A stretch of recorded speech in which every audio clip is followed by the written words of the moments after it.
ایسا کیوں ہے اور اس کا کیا حل ہونا چاہیے؟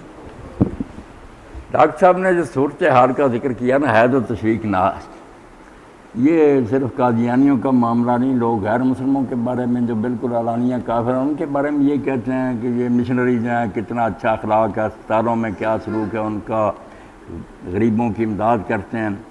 تو ان باتوں سے ہی لوگ متاثر ہو کر کہتے ہیں کہ آپ لوگ ان کو کافر وغیرہ تو کہتے ہیں، مگر کیا ہے آپ کے کرتوت، اور وہ لوگ کیسے اچھے ہیں. مگر یہ جو اخلاق اور ساری چیزیں نا، یہ ڈاکٹر صاحب کوئی چیز نہیں، ان کی کیا اہمیت ہے. جیسے ایک ڈاکو جو ہے نا بڑا اچھا سلوک کرے، کسی آدمی کو مٹھائی وغیرہ کھلائے اور ساتھ لے جائے جنگل میں جا کے لوٹ لے اور اس کو قتل کر دے، تو کیا اس کے اخلاق کو کر رہا ہے؟ جب برباد کر دیا، ایمان لوٹ لیا، دوزخ کے مستحق کو بنا دیا، تو ایسے اخلاق پر لعنت بھیجنی چاہیے. کوئی آدمی کسی کی گھر جو ہے نا جائے، ان کے بچوں کو پیار دے، عیدیاں دے، تحفے دے، نیت بات ہو کہ اس کی بیوی کے ساتھ برے تعلقات قائم کرنے، آپ ہی بتائیں کہ اس کے حسن اخلاق کو روتے رہے.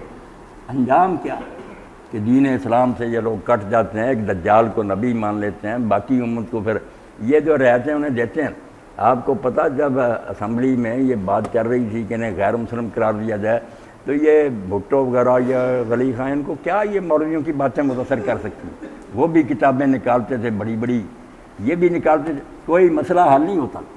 آخر جس یہاں جا کر بات جو ہے نا لوگوں کے پلے کچھ پڑی، تو مولانا ظفر احمد صاحب نے یہ پوچھا خلیفے سے، ناصر احمد سے، کہ آپ یہ بتائیں کہ ہم لوگ جو مرزا غلام احمد کو نہیں مانتے، ہم کیا؟ اب یہاں وہ توریہ نہ کر سکے، اگر چلاکی کرتا کوئی پھیرا پھیری کر لیتا، مگر اس نے صاف کہہ دیا کہ جو لوگ مرزا غلام احمد کو نہیں مانتے سارے کافر. اب یہ سارے لوگ جو ہے سے چیخ اٹھے کہ پھر تو مسئلہ صاف ہو گیا کہ یا ہم مانیں کہ ہم غیر مسلم اکثریت ہیں، یا آپ کو لکھیں کہ آپ غیر مسلم اقلیت، پھر ایک تو رہ ہی نہیں سکتے. جب ہم کافر ہیں تو پھر کیا ہمارا تارا تھا؟ تو اس لیے یہ بات یہ کوئی سرسری نہیں، ملت سے کٹ جانا.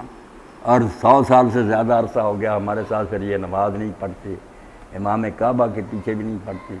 مرزا بشیر الدین محمود سے پوچھا گیا کہ یہ غیر احمدی لوگ جو ہیں ہمیں غیر احمدی بنا دیا، جو اصل میں احمدی تھے، آپ احمدی بن بیٹھے کہ ان کا کوئی بچہ مرا ہوا چھوٹا سا جنازہ ہو رہا ہم شریک ہو جائیں. اس نے کہا سکھوں اور ہندوؤں کے مرتے ہیں بچے، تم ان کے جنازوں میں شریک ہوتے ہو، ایک نبی کے منکر ہیں کافر.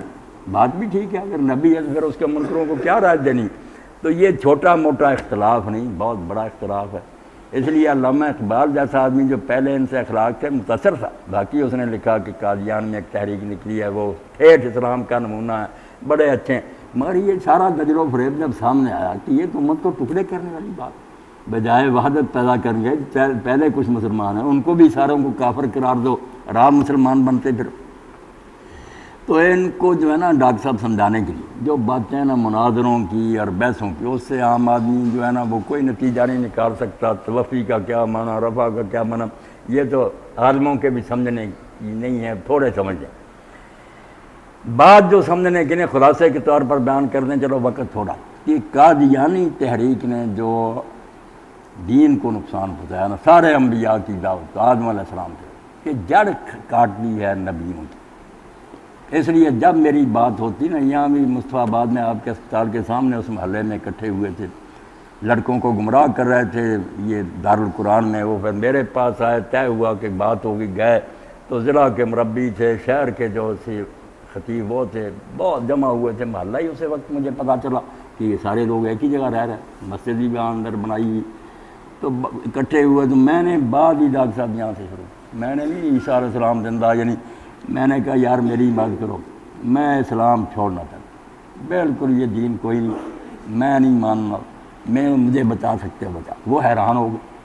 میں نے کہا بات یہ ہے کہ ساری دنیا کی کتابیں پڑھ کر اور لوگوں کو دیکھ کر یہ فلسفی ہیں، یہ سائنسدان ہیں، یہ فلاں ہے، اکتا کرنا کہ وہ بیچارے دعویٰ نہیں کرتے تھے کہ ہمارے پاس حق ہے، کہتے تھے ہمارا خیال ہے کوئی سچا غلط.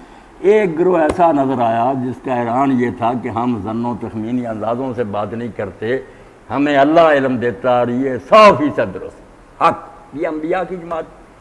اب انبیاء کا حال جب بعد میں دیکھا کہ یہ ایک بات کیا، میں نے نام نہیں لیا مرزے کا، بات اسی کی کہ اللہ کی طرف سے مجھے یہ بتایا گیا.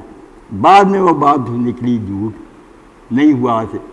کہ لوگوں نے کہا حضرت صاحب آپ نے تو یہ پیش گوئی کی تھی اور تحدی سے کی تھی کہ میرے سچے جھوٹے کو پرکھنے کے لیے یہی ایک نشان کافی کہ محمدی بیگم سے میرا نکاح آسمان پر ہوا ہے، اگر یہ میرے نکاح میں نہ آئی تو میں جھوٹا کہ چلایا۔ اس نے کہا مجھے بھی شک گزرا تھا کہ شاید میں سمجھنے میں غلطی کر کے، مگر پھر مجھ پر وہی ہوئی الحق من ربک فلا تکن من الممترین، اس لیے بیوہ ہو کر بھی یہ میرے نکاح مرتے دم تک یہ دہراتا رہا، نہیں آئی۔